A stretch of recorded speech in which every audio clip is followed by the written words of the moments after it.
जय हिंद साथियों। शुरुआत करते हैं 18 जनवरी 2025 के डेली करंट अफेयर्स एनालिसिस की। शुरुआत करेंगे हम लोग गवर्नमेंट प्रोजेक्ट से। तो गवर्नमेंट का एक प्रोजेक्ट है इन रोड प्रोजेक्ट, याद रखिएगा INROAD, इन रोड प्रोजेक्ट। इसको अप्रूव किया गया है 100 करोड़, ठीक है, 100 करोड़ इसको अप्रूव किया गया है, आपके सामने ये दिया हुआ है। तो आपको याद रखना है इन रोड प्रोजेक्ट कोई रोड एंड हाईवेज का प्रोजेक्ट नहीं है, ये नेचुरल रबर क्वालिटी एनहांस करने का प्रोजेक्ट है। याद रखिएगा, नेचुरल रबर क्वालिटी एनहांस करने का प्रोजेक्ट है प्रोजेक्ट इन रोड। कहाँ पे ये लोकेटेड है या कहाँ पे शुरू किया जाएगा, इनिशिएट किया जाएगा? तो ये बेस्ड होगा नॉर्थ ईस्ट इंडिया में, ये बेस्ड होगा नॉर्थ ईस्ट इंडिया में, ठीक है। तो सबसे पहले आपने हेडलाइन में ही देख लिया चार चीजें, ठीक है। सबसे पहले आपने क्या देखा, सबसे पहले आपने देखा इन रोड प्रोजेक्ट है। इन रोड प्रोजेक्ट को क्या हुआ है, 100 करोड़ रुपीस अप्रूव हुए हैं। अब इन रोड प्रोजेक्ट क्या है, किस लिए है? तो नेचुरल रबर क्वालिटी को एनहांस करने के लिए ये प्रोजेक्ट इनिशिएट किया गया है। कौन से पार्ट में इंडिया के? तो नॉर्थ ईस्ट पार्ट में इंडिया के, ठीक है। तो यहीं से आपके चार डायमेंशंस निकल के आते हैं। अब हम लोग डिटेलिंग करेंगे कि क्या क्या बातें कहाँ कहाँ पे क्या क्या इसके स्पेसिफिकेशंस है। तो प्रोजेक्ट का क्या नाम है, हमने देखा प्रोजेक्ट का पूरा नाम है Indian natural rubber operations for assisted development, ठीक है। इन रोड का पूरा नाम है, इन रोड का पूरा नाम है Indian natural rubber operations for assisted development. Funding amount कितना है, तो हमने देखा 100 करोड़ से। पर्पस क्या है, एनहांस करना नेचुरल रबर की quality in north east India, साथ ही साथ एम्पावर करना विमेन को जो कि रबर कल्टीवेशन में इन्वॉल्व है, पार्टिसिपेट करती हैं। तो ये हो गया पर्पस। सिग्निफिकेंस क्या है, ये दुनिया का पहला प्रोजेक्ट है जहां पे टायर इंडस्ट्री डायरेक्टली कंट्रीब्यूट कर रही है to the growth of rubber plantations, ठीक है। याद रखना है, जहां ये पहला प्रोजेक्ट है दुनिया का जहां पे टायर इंडस्ट्री डायरेक्टली कंट्रीब्यूट कर रही है रबर प्लांटेशंस के लिए, ताकि वो भी टायर को बहुत सस्टेनेबली बिल्ड किया जा सके, मैन्युफैक्चर किया जा सके। इंप्लीमेंटिंग एजेंसी कौन कौन सी है, तो rubber board of India implementing agency है। फाइनेंशियल सपोर्टर्स कौन कौन से हैं, तो 4 मेंबर्स हैं ऑटोमोटिव टायर मैन्युफैक्चरर एसोसिएशन आत्मा के। अभी हमने देखा कि ये पहला प्रोजेक्ट है जहां पे टायर इंडस्ट्री कंट्रीब्यूट कर रही है रबर की ग्रोथ में। तो वो कौन कौन से सपोर्टर्स है देख लेते हैं, अपोलो टायर्स, सीएट लिमिटेड, जेके टायर्स और एमआरएफ टायर्स। कवरेज क्या क्या है, तो कवरेज वैसे तो हमने देखा नॉर्थ ईस्ट में, पर आपको ध्यान देना है नॉर्थ ईस्ट के साथ साथ वेस्ट बंगाल में भी है। तो वेस्ट बंगाल ईस्ट में आता है और बाकी नॉर्थ ईस्ट 7 सिस्टर स्टेट जो है वहाँ पे नॉर्थ ईस्ट के, उनको कवर किया गया है, ठीक है। तो ये बात भी आपको याद रखनी है कि इसमें वेस्ट बंगाल भी इंक्लूडेड है। कंफ्यूज ना हो जाइएगा कि हो सकता है नॉर्थ ईस्ट में तो वेस्ट बंगाल आता नहीं है, वेस्ट बंगाल तो ईस्ट में आता है ना, तो ईस्ट में आता है, तो आप कंफ्यूज ना हो जाइएगा कि इसमें नॉर्थ ईस्ट में वेस्ट बंगाल इसमें इन रोड प्रोजेक्ट में इन्वॉल्व नहीं होगा। एरिया की बात करें तो लगभग 1,25,000 हेक्टेयर इंक्लूड किया जाएगा पहले 4 सालों में, ठीक है। तो पहले 4 सालों में इन रोड में 1,25,000 हेक्टेयर इंक्लूड किया जाएगा। कंपोनेंट्स क्या क्या होगा, स्किल दिया जाएगा डिजिटल मोड के थ्रू, इंफ्रास्ट्रक्चर को डेवलप किया जाएगा, स्मोक हाउसेस को डेवलप किया जाएगा, model processing and grading centres को डेवलप किया जाएगा। फोकस एरियाज हमने देखा north east India and parts of west Bengal. तो यहाँ पे हमने चर्चा की इन रोड के बारे में। कुंभ बहुत जोरों शोरों से चल रहा है और हम लोग ने कल 2 इनिशिएटिव डिस्कस किए थे, जिसमें से एक बहुत ही इंपॉर्टेंट इनिशिएटिव था जिसका नाम था कलाग्राम, और दूसरा एक इनिशिएटिव था वन बैग वन क्लोथ, ठीक है, sorry one bag one plate. तो ये जो चीज़ें हैं आपने अगर नहीं देखी हैं तो कल के वीडियो करेंट अफेयर्स में आप जाके देख सकते हैं, जहाँ पे ये 2 इनिशिएटिव्स की चर्चा की गई थी कुंभ में। अब एक चीज़ और आई है कुंभ में, बहुत बेहतरीन चीज़, बहुत ही अद्भुत चीज़ आई है। पहला महामृत्युंजय मंत्र इंस्टॉल किया गया है, बहुत बेहतरीन है, बहुत ही अद्भुत अद्वितीय चीज़ है। पहला महामृत्युंजय यंत्र स्टैब्लिश किया गया है। महामृत्युंजय का जाप आप सभी करते होंगे, तो महामृत्युंजय यंत्र यहाँ पे लगाया जाएगा, कुंभ में लगाया गया है। कौन सी डेट को लगाया गया था, 17 जनवरी 2025 को ये लगाया गया है। कहाँ पे लगाया गया है, तो तपोवन आश्रम है झूसी के पास प्रयागराज में, यहाँ पे महामृत्युंजय यंत्र इंस्टॉल किया गया है। यहाँ पे यंत्र का साइज देखेगा, बहुत ही लॉजिकली ये यंत्र का साइज डिफाइन किया गया है, एक्यूरेटली क्या मतलब अप्रॉक्सीमेट किया गया है, कितना 52 feet in length width and height. तो जो ये महामृत्युंजय यंत्र की जो लेंथ विड्थ और हाइट होगी ये 52 फीट की है। अभी पता चलेगा 52 फीट क्यों है। सिग्निफिकेंस क्या है यंत्र का, तो ये जो यंत्र है इसको विक्ट्री ओवर डेथ यंत्र के नाम से जाना जाता है। किसी को किसी तरीके का डर हो, भय हो, कोई समस्या आन पड़ी हो, तो ये यंत्र से उसको ओवरकम किया जा सकता है, क्योंकि ये एनकरेज करता है पॉजिटिविटी और मतलब एक स्पिरिचुअल, आपको स्पिरिचुअल अवेकनिंग देता है महामृत्युंजय मंत्र। Connect devotees to lord Shiva's higher energy, तो महादेव की हायर एनर्जी से ये आपको महामृत्युंजय मंत्र यंत्र कनेक्ट करता है। इनको बनाया किसने, क्रिएटर कौन है, तो स्वामी सहजानंद जी महाराज इसको बनाए हैं, याद रखिएगा, स्वामी सहजानंद महाराज इसके क्रिएटर है महामृत्युंजय यंत्र के। क्रिएशन टाइम एंड कॉस्ट, तो ये 52 दिनों में बनेगा, सारी डायमेंशन इसके 52 में ही है। कॉस्ट कितनी आएगी, 4 करोड़ की आएगी, ठीक है। डिजाइन हमने देखा, represents a perfect square of 52 cross 52 cross 52। This mimics the spinal column symbolising human energy flow and cosmic connectivity, ठीक है। तो अगर आप आर्ट एंड कल्चर में आपसे कुंभ से रिलेटेड कुछ पूछा जा सकता है, तो आप इसको बहुत ही अच्छे से कनेक्ट कर सकते हैं हमारी ह्यूमन एनर्जी से और कॉस्मिक कनेक्टिविटी से, ठीक है। तो ये क्या करता है, ये मिमिक करता है, ये कॉपी करता है स्पाइनल कॉलम को, जो कि क्या करता है, ह्यूमन एनर्जी के फ्लो को सिंबलाइज करती है, और जो ये ह्यूमन एनर्जी की फ्लो है ये जाके कॉस्मिक एनर्जी से कनेक्ट हो जाती है। साथ ही साथ मंत्र चैंटिंग और रुद्राक्ष है, 151 आचार्य जो है वो चैंट करेंगे महामृत्युंजय मंत्र सिंस मकर संक्रांति। तो 14 जनवरी 2025 से 151 आचार्य जी चैंट करेंगे, इनका मंत्र जाप करेंगे महामृत्युंजय मंत्र का। साथ ही साथ कॉन्जिक्रेशन होगा 11,11,111 पंचमुखी रुद्राक्ष का, to be distributed free to devotees attending the Mahakumbh. 11,11,111 पंचमुखी रुद्राक्ष बांटे जाएंगे जो भी श्रद्धालु कुंभ में आएंगे और भागीदारी करेंगे। अब ये बताइए कि 52 लेटर्स का सिंबलिज्म क्या है, तो 52 लेटर्स इन महामृत्युंजय मंत्र symbolizes 52 energy centres across body and country. तो जो अपनी बॉडी में, हम लोग की बॉडी में और कंट्री में 52 एनर्जी सेंटर्स हैं जो कि एक जगह इकट्ठा हो जाएंगे यहाँ पे महामृत्युंजय यंत्र में। इसी के साथ ये अलाइन होता है with 52 Hindi alphabets and 52 sounds representing Sanatan Dharma core, ठीक है। और ये इसका क्या प्लान है, इसको आगे भी रेप्लिकेट किया जाएगा 12 ज्योतिर्लिंग में, starting with Somnath, Kedarnath, Bhim Shankar and Trimbakeshwar, और कई कई जगहों पे महामृत्युंजय यंत्र को इंस्टॉल किया जाएगा। तो बहुत ही महत्वपूर्ण जानकारी थी आपके सामने, कुंभ में आए हो तो ज़रूर इसके दर्शन करिएगा। और जैसा कि हमने कल के वीडियो में डिस्कस किया था, कल के डेली करंट अफेयर्स में डिस्कस किया था, आप कलाग्राम जरूर जाएँ, जहाँ पे ढेरों आपको कल्चरल कनेक्टिविटी आपको मिलेगी। यहाँ पे आपको कुजीन मिलेगा, मल्टीपल कुजीन्स मिलेंगे, आपको डांसेस के फॉर्म मिलेंगे, साथ ही साथ आपको कल्चरल थिएटर्स भी दिखेंगे जहाँ पे आप अनुभूति कर सकते हैं, और बहुत ढेर सारी चीज़ें हैं। तो अगर आप कुंभ आ रहे हैं तो प्लीज़ आप लोग जो ये चीज़ें बताई जा रही हैं उनमें तो आप विजिट करिएगा ही करिएगा। Telecom regulatory authority of India ने एक ड्राफ्ट रिलीज किया है जिसके अंतर्गत क्या होगा, पीएम वाणी को बूस्ट मिलेगा, पीएम वाणी को बूस्ट किया जाएगा। पीएम वाणी क्या है, तो अभी हम लोग देखते हैं, चर्चा करेंगे कि पीएम वाणी कौन सी स्कीम है भारत सरकार की। तो ये पीएम वाणी स्कीम को प्रमोट करने के लिए, बूस्ट करने के लिए TRAI telecom regulatory authority of India ने 71st अमेंडमेंट ऑर्डर 2025 रिलीज किया है, ठीक है। Telecom regulatory authority of India किसके अंदर आता है, इनकी पेरेंट मिनिस्ट्री कौन सी है, तो मिनिस्ट्री ऑफ कम्युनिकेशंस इनकी पेरेंट मिनिस्ट्री है। ऑब्जेक्टिव क्या है, रैशनलाइज करना broadband tariff for public data offices under PM Wani scheme. जैसे अगर आपको याद होगा तो पुराने ज़माने में क्या मतलब 6-7 साल पहले ही, जब मोबाइल का इतना प्रचलन नहीं होता था, जब हर किसी के हाथ में मोबाइल नहीं होता था, तब क्या होता था, PCO होते थे, पब्लिक कॉल ऑफिस, जहाँ से लोग आपस में बात करते थे फ़ोन पे, लैंडलाइन वाले फ़ोन होते थे जिसमें तार लगे होते थे, है ना, तो वो क्या कहलाते थे, वो PCO कहलाते थे।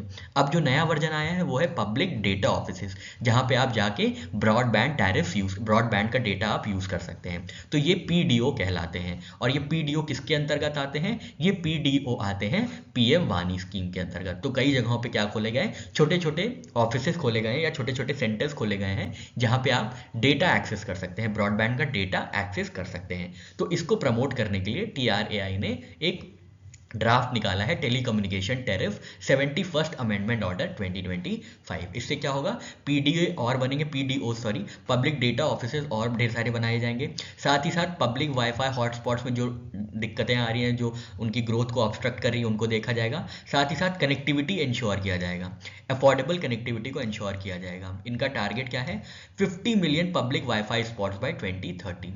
तो इस ड्राफ्ट में टेलीकम्युनिकेशन टैरिफ 71st ऑर्डर 2025 में एक टारगेट सेटअप किया गया है जिसके अंतर्गत 50 मिलियन पब्लिक वाईफाई स्पॉट्स को डेवलप किया जाएगा, डिप्लॉय किया जाएगा 2030 तक। पीएम वानी की चर्चा कर लेते हैं बैकग्राउंड से। तो पीएम वानी स्कीम जो है, ये स्कीम लॉन्च की गई थी department of telecommunications, ministry of communications द्वारा 2020 में। याद रखिएगा 2020 में ये स्कीम लॉन्च की गई थी। इसमें क्या होता है, इसके अंतर्गत ये ऑब्जेक्टिव है कि पब्लिक वाईफाई नेटवर्क्स को इस्टेब्लिश किया जाए through public data office aggregators या थ्रू पीडीओस। ठीक है, तो याद रखना है ये वाईफाई सेंटर्स प्रोवाइड करते हैं, छोटे छोटे वाईफाई सेंटर्स खोल दिए जाते हैं जहाँ पे आप बहुत ही मिनिमल वैल्यू देके या कहीं कहीं पे ये फ्री भी है और आप क्या कर सकते हैं, ब्रॉडबैंड डेटा को एक्सेस कर सकते हैं। तो ये क्या करता है, this boost proliferation of broadband internet services via public wifi networks. Proliferation मतलब ढेर सारी जगह एक जगह से, मतलब मशरूमिंग होना, बहुत ढेर सारी जगह स्टैब्लिश करना, बढ़ावा करना। ठीक है, तो इसको कहते हैं प्रोलिफरेशन। असली वर्ड है प्रोलिफरेट। ठीक है, प्रोलिफरेट से आया प्रोलिफरेशन। ठीक है, तो ये बात याद रखिएगा। टीआरएआई की बात करें तो टीआरएआई क्या है, स्टैट्यूटरी बॉडी है जो कि टीआरएआई एक्ट 1997 के अंदर फॉर्म की गई थी और ये काम करती है department of telecom, ministry of communications के अंदर। चेयरमैन है अनिल कुमार लाहौती जी, हेडक्वार्टर्स है दिल्ली में, स्टैब्लिश किया गया था 1997 में। तो ये बात हो गई हमारे पीएम वानी स्कीम की और recently release TRAI telecommunication tariff 71st amendment order 2025 की।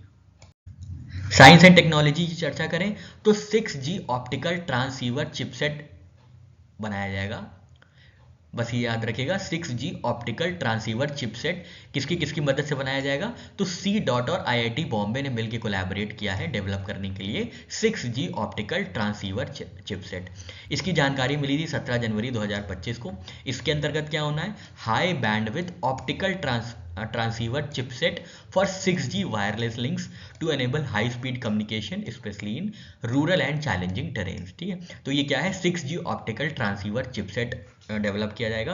किसकी मदद से डेवलप किया जाएगा, तो सी डॉट की मदद से और आईआईटी बॉम्बे की तरफ से। तो बस आपको इतना याद रखना है, कौन सी कोलैबोरेटिंग एंटिटीज हैं इसमें, सी डॉट है और आईआईटी बॉम्बे है। किस चीज के लिए, 6G ऑप्टिकल ट्रांसीवर चिपसेट को डेवलप करने के लिए।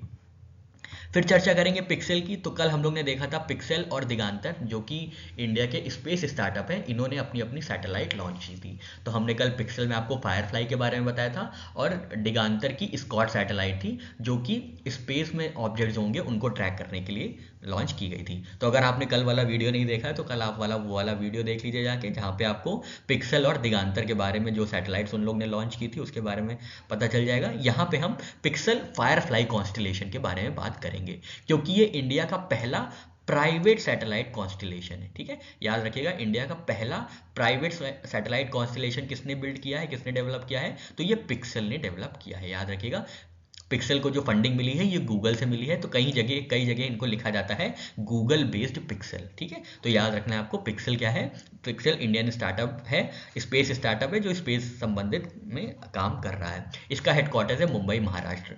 कहाँ, किससे ये लॉन्च किया गया था, ये सैटेलाइट लॉन्च की गई थी, तो ये स्पेस एक्स के ट्रांसपोर्टर 12 मिशन से लॉन्च किया गया था। याद रखिएगा, लॉन्च मिशन का क्या नाम था, स्पेस एक्स की यूज की गई थी व्हीकल, जिसके अंतर्गत एक मिशन था जिसका नाम था ट्रांसपोर्टर 12 मिशन। कहाँ से लॉन्च किया गया था इसको, यूएसए से लॉन्च किया गया था। ठीक है, कैलिफोर्निया यूएसए से इसको लॉन्च किया गया था पिक्सेल फायरफ्लाई कॉन्स्टलेशन को। ठीक है, और इसमें शुरुआत में 3 सैटेलाइट्स लॉन्च की गई हैं, 3 सैटेलाइट्स लॉन्च की गई हैं। रेजोल्यूशन की बात करें तो 5 मीटर्स है, मतलब 6x sharper than existing hyper spectral satellites. Application क्या क्या होगा, एग्रीकल्चर में काम आएगा, क्लाइमेट को मॉनिटर करेगा, रिसोर्स मैनेजमेंट करेगा, डिजास्टर मैनेजमेंट करेगा, इन्वायरमेंटल प्रोटेक्शन करेगा, etcetera etcetera.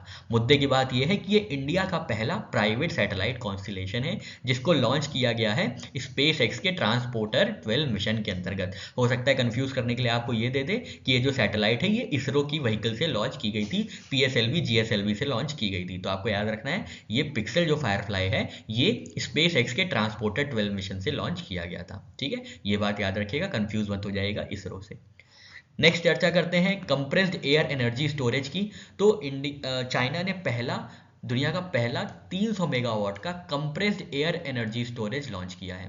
Compressed air energy storage plant China में आया है जिसका नाम होगा नैंगचू 1। ठीक है, नैंगचू 1 क्या है, नैंगचू 1 है कंप्रेस्ड एयर एनर्जी स्टोरेज और इसकी लोकेशन है यिंगचैंग, यूबेई, फ्रांस, चाइना। ठीक है। प्रोजेक्ट का नाम क्या है, नैंगशू 1 इस प्रोजेक्ट का नाम है। टाइप क्या है, 300 megawatt compressed air energy storage demonstration project. ठीक है, तो यह भी डेमोन्स्ट्रेशन प्रोजेक्ट ही है। जब ये सक्सेसफुल होगा तो इसको वृहद तरीके से डेवलप किया जाएगा, बिल्ड किया जाएगा। मुद्दे की बात ये है, आपको याद रखना है कि इसने ये चाइना द्वारा डेवलप किया जा रहा है। ठीक है, और साथ ही साथ इसकी जो एफिशिएंसी है 300 मेगावाट, ये भी याद रखिएगा। यूनिक फीचर क्या है, तो ये पहली large scale compressed air energy storage है with independent intellectual property right, full industrial supply chain, fully green non supplementary combustion. ठीक है, तो fully green non supplementary combustion है। चाइना भी बहुत जोरों शोरों से अपनी तरीके से जितना भी हो सक रहा है इन्वायरमेंट से काफ़ी ज़्यादा मतलब इन्वायरमेंट को काफ़ी ज़्यादा कंट्रोल करने की, जो इन्वायरमेंट पोल्यूशन हो रहा है वो कहीं ज़्यादा मतलब रिन्यूएबल एनर्जी में ट्रांजिशन करने की कोशिश कर रहा है। तो उसमें आपको ये एक बहुत बेहतरीन एग्जांपल मिलेगा 300 मेगावाट का कंप्रेस्ड एयर एनर्जी स्टोरेज, जिसका नाम होगा नैंगचू 1। नेशनल अफेयर्स की चर्चा करें तो एटॉमिक एनर्जी कमीशन का रिकॉन्स्टिट्यूशन हुआ है। एटॉमिक एनर्जी कमीशन का रिकॉन्स्टिट्यूशन हुआ है अभी 17 जनवरी 2025 को। इसमें चेयरमैन बनाए गए हैं अजीत कुमार मोहंती जी, जो कि सेक्रेटरी हैं डिपार्टमेंट ऑफ एटॉमिक एनर्जी के। तो ये डिपार्टमेंट ऑफ एटॉमिक एनर्जी के सेक्रेटरी ही एटॉमिक एनर्जी कमीशन के चेयरमैन भी हो जाते हैं। तो इसमें नए चेयरमैन बने हैं और कुछ नए मेंबर्स भी आए हैं। तो बस आपको मेंबर्स याद रखना है कि कैबिनेट सेक्रेटरी एक मेंबर आए हैं, टीवी सोमनाथन जी जो कैबिनेट सेक्रेटरी हैं वो भी एटॉमिक एनर्जी कमीशन का हिस्सा होंगे। और बहुत 6-7 मेंबर्स और हैं, पर आपको इतना याद रखने की ज़रूरत नहीं है। आप बस ये याद रखिएगा कि चेयरमैन कौन हुए हैं एटॉमिक एनर्जी कमीशन के, तो अजीत कुमार मोहंती जी जो है चेयरमैन हुए, और ये साथ ही साथ सेक्रेटरी हैं डिपार्टमेंट ऑफ एटॉमिक एनर्जी के। बात करें बैकग्राउंड में एटॉमिक एनर्जी कमीशन की, तो इसको एस्टैब्लिश किया गया था 1948 में as part of department of scientific research. ठीक है, तो पहले इसको डिपार्टमेंट ऑफ साइंटिफिक रिसर्च के अंदर बनाया गया था एटॉमिक एनर्जी कमीशन को। इसके बाद इसको डिपार्टमेंट ऑफ एटॉमिक एनर्जी के नाम से जाना गया था अगस्त 3 1954 में under direct charge of prime minister through a presidential order. ठीक है, अब पहले 1948 में क्या हुआ, ये पार्ट था डिपार्टमेंट ऑफ साइंटिफिक रिसर्च का। 1954 में क्या हुआ, प्रधानमंत्री नेहरू थे उस समय, नेहरू जी के प्राइम मिनिस्टरशिप में क्या हुआ, प्रेसिडेंशियल ऑर्डर जारी किया गया, जिसके अंतर्गत प्राइम मिनिस्टर के डायरेक्ट कंट्रोल के अंदर आ गया डिपार्टमेंट ऑफ एटॉमिक एनर्जी। ये डिपार्टमेंट काफ़ी ज़्यादा सेंसिटिव है, जिसकी वजह से प्राइम मिनिस्टर के डायरेक्ट चार्ज में ये आ गया था। इसके बाद 1958 में क्या हुआ, इसके अंदर एडमिनिस्ट्रेटिव कंट्रोल आ गया एटॉमिक एनर्जी कमीशन का। तो एक तरीके से एटॉमिक एनर्जी कमीशन जो हुआ फॉर्म हुआ 1958 में। ठीक है, 1948 से शुरुआत हुई, फिर 1954 में डिपार्टमेंट ऑफ एटॉमिक एनर्जी आया, फिर उसके बाद 1958 में एटॉमिक एनर्जी कमीशन आया। ठीक है, via government of India resolution on March 1 1958। याद रखिएगा ये स्टैट्यूटरी बॉडी नहीं है और ना ही ये कॉन्स्टिट्यूशनल बॉडी है, ये एक एडमिनिस्ट्रेटिव बॉडी है। ठीक है, ये बात याद रखिएगा। रिस्पॉन्सिबिलिटीज़ क्या हैं, तो ये एटॉमिक एनर्जी से रिलेटेड जितनी भी पॉलिसीज़ हैं उनका ध्यान रखना, और साथ ही साथ जो भी इम्प्लीमेंटेशंस हैं उनको भी सही तरीके से देखना। हेडक्वार्टर्स कहाँ है एटॉमिक एनर्जी कमीशन का, तो हेडक्वार्टर्स है मुंबई महाराष्ट्र। याद रखिएगा एटॉमिक एनर्जी कमीशन का हेडक्वार्टर्स कहाँ है, मुंबई महाराष्ट्र में। नेक्स्ट नेशनल अफेयर्स की बात करें तो cyber security grand challenge 2.0 launch किया गया है 15 जनवरी 2025 को। किसने लॉन्च किया है, तो एस कृष्णन है जो कि सेक्रेटरी हैं ministry of electronics and information technology में। इन्होंने साइबर सिक्योरिटी ग्रैंड चैलेंज को लॉन्च किया है। इम्प्लीमेंटिंग एजेंसी कौन सी है, कौन एजेंसी इसको इम्प्लीमेंट करेगी, तो data security council of India which is based in Noida Uttar Pradesh. ठीक है, data security council of India जो कि मीटी के अंदर ही एक बॉडी है, वो इम्प्लीमेंट करेगी cyber security grand challenge 2.0। Objective क्या होगा, तो ये ऑब्जेक्टिव यही होगा कि जो साइबर सिक्योरिटी कैपेबिलिटीज़ हैं उनको बूस्ट किया जाए, ताकि जो डिजिटल फ्यूचर है वो सिक्योर रहे। आप देखते होंगे कितने ज़्यादा आजकल स्कैम्स हो रहे हैं, ये हो रहा वो हो रहा, हर जगह से कभी वायरस अटैक हो जाता है, कभी कुछ हो जाता है। तो उसको स्ट्रेंथन करने के लिए, इंडिया की साइबर सिक्योरिटी कैपेबिलिटीज़ को बूस्ट करने के लिए क्या होगा, ये cyber security grand challenge 2.0 launch किया गया है। रजिस्ट्रेशन पीरियड होगा इसका 15 जनवरी 2025 से 14 फरवरी 2025 तक। तो जो भी चैलेंज में पार्ट लेना चाहते हैं वो सारे लोग रजिस्ट्रेशन पीरियड के अंदर रजिस्टर कर सकते हैं। नेक्स्ट इन्फॉर्मेशन देखें तो Bharat mobility global expo 2025 launch किया गया है। इसका इनॉग्रेशन किया था प्रधानमंत्री नरेंद्र मोदी जी ने। याद रखिएगा भारत मोबिलिटी ग्लोबल एक्सपो, नाम से याद रखिएगा भारत मोबिलिटी ग्लोबल एक्सपो। कहाँ पे ये इनॉग्रेट किया गया है, तो ये इनॉग्रेट किया गया था न्यू दिल्ली में टाइम क्या था, अरे सॉरी डेट क्या थी, डेट थी 17 जनवरी 2025। 5 दिन का ये ग्लोबल एक्सपो है जो 17 जनवरी से 22 जनवरी 2025 तक चलेगा। कुछ अलग अलग वेन्यूज़ होंगे जैसे भारत मंडपम नई दिल्ली में, यशोभूमि नई दिल्ली और India expo centre and mart greater Noida. तो ये ग्रेटर नोएडा और दिल्ली में ये होस्ट किया जाएगा भारत मोबिलिटी ग्लोबल एक्सपो, जिसको इनॉग्रेट किया गया था प्रधानमंत्री नरेंद्र मोदी जी द्वारा 17 जनवरी 2025 को। स्पोर्ट्स सेक्शन में देखें तो आईसीसी चैंपियंस ट्रॉफी के लिए इंडिया ने अपनी टीम अनाउंस कर दी है। आईसीसी चैंपियंस ट्रॉफी क्रिकेट से संबंधित है, याद रखिएगा क्रिकेट से संबंधित है, ठीक है, याद रखिएगा क्रिकेट से संबंधित है आईसीसी चैंपियंस ट्रॉफी 2025, जिसमें इंडिया ने अपनी टीम घोषित कर दी है। इंडिया टीम ने अपनी टीम घोषित कर दी है। कौन सा संस्करण होगा आईसीसी चैंपियंस ट्रॉफी का, तो ये 9वां संस्करण होगा, 9th एडिशन होगा आईसीसी चैंपियंस ट्रॉफी 2025 का। होस्ट कंट्री कौन सी है, होस्ट कंट्री है पाकिस्तान। तो ये पाकिस्तान में खेला जाएगा आईसीसी चैंपियंस ट्रॉफी 2025 9वां संस्करण। कब से कब तक, 19 फरवरी से 9 मार्च 2025 तक, ठीक है। कंटिजेंसी डे फॉर फाइनल, मतलब अगर 9 मार्च को फाइनल नहीं होता है तो किसी कारणवश अगर 9 मार्च को नहीं हो पाता है तो 10 मार्च को खेला जाएगा। कितनी टीम्स पार्टिसिपेट करेंगी, तो 8 टीम्स पार्टिसिपेट करेंगी, ठीक है, 8 टीम्स पार्टिसिपेट करेंगी। इंडिया वर्सेस पाकिस्तान का मैच जो है वो है 1 मार्च 2025 को, ठीक है। तो ये बात याद रखिए, गद्दाफी स्टेडियम लाहौर में खेला जाएगा, ठीक है। तो ये याद रखिएगा आईसीसी चैंपियंस ट्रॉफी का 9वां संस्करण है, पाकिस्तान में खेला जाएगा। 8 टीमें हिस्सा ले रही हैं और जो टाइमलाइन है वो है 19 फरवरी से 9 मार्च 2025 तक।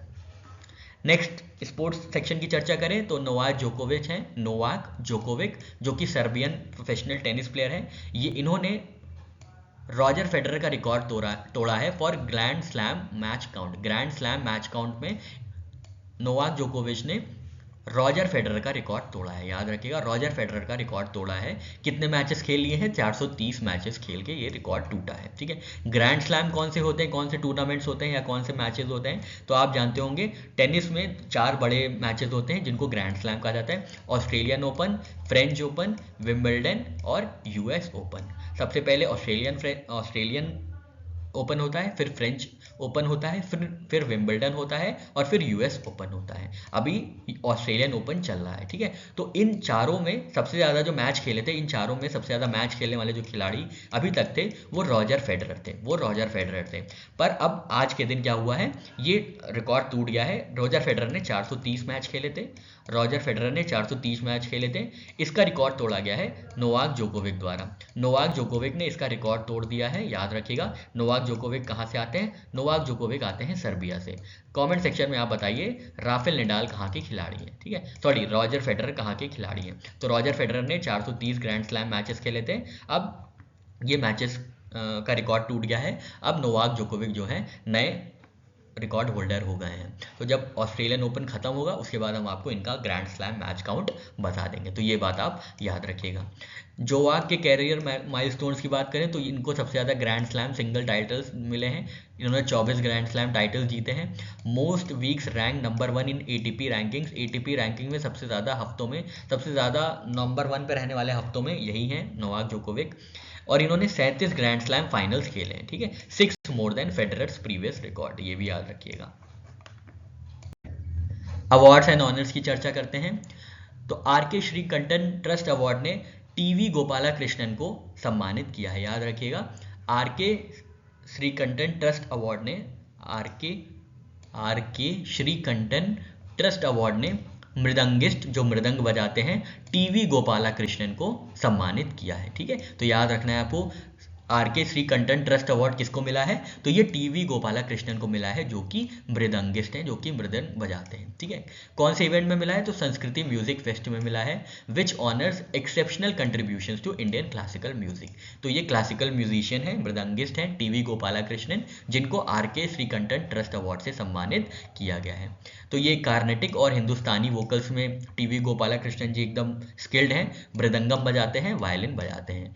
एक्कोलेट्स मतलब इनके प्रीवियस अवार्ड्स कौन से, एक्कोलेट्स का मतलब होता है अवार्ड्स। तो इनको पहले कौन से अवार्ड्स मिले, इनको पद्म भूषण मिला था 2012 में, संगीत कला निधि मिला था 2014 में, ठीक है। तो इस अवार्ड का पर्पस क्या होता है, उन इंडिविजुअल्स को रिकॉग्नाइज और सम्मानित करना जो कि कंट्रीब्यूट कर रहे हैं इंडियन क्लासिकल म्यूजिक और कार्नेटिक म्यूजिक में, ठीक है। तो ये बात याद रखिएगा। नेक्स्ट अवार्ड की चर्चा करें तो सिंगापुर ने ऑनररी सिटीजनशिप प्रोवाइड की है तरुण दास को। तरुण दास को सिंगापुर की कंट्री ने, सिंगापुर ने क्या किया है, ऑनररी सिटीजन अवार्ड दिया है। ठीक है, तो याद रखिएगा किसको, तरुण दास को। तरुण दास कौन है, ये फॉर्मर डायरेक्टर जनरल रहे हैं कन्फेडरेशन ऑफ इंडियन इंडस्ट्री के। किसने ये अवार्ड किया है, तो सिंगापुर के प्रेसिडेंट है टी शंगमुरतनम, इन्होंने ये अवार्ड दिया है तरुण दास जी को। कहाँ पे, न्यू दिल्ली इंडिया में ये दिया है। ये इसका सिग्निफिकेंस क्या है, ये हाईएस्ट ऑनर है for non citizens awarded for enhancing Singapore India relations. Singapore और इंडिया के बीच संबंधों को वृहद करने में, संबंधों को दृढ़ करने में जो भी इंडियन सिटीजन क्या करते हैं, पार्ट लेते हैं, उनमें कंट्रीब्यूट करते हैं, उनको सिंगापुर की तरफ से ऑनररी सिटीजन अवार्ड दिया जाता है। ठीक है, और इस बार ये तरुण दास जी को मिला है जो कि फॉर्मर डायरेक्टर जनरल रहे हैं कन्फेडरेशन ऑफ इंडियन इंडस्ट्री के। ये अवार्ड किसने सम्मानित किया है, तो ये अवार्ड सम्मान दिया गया है प्रेसिडेंट टी शनमुगुरतनम द्वारा। ठीक है, याद रखिएगा। और ये डेट है 15 जनवरी 2025 को ये सम्मान प्राप्त हुआ था तरुण दास जी को।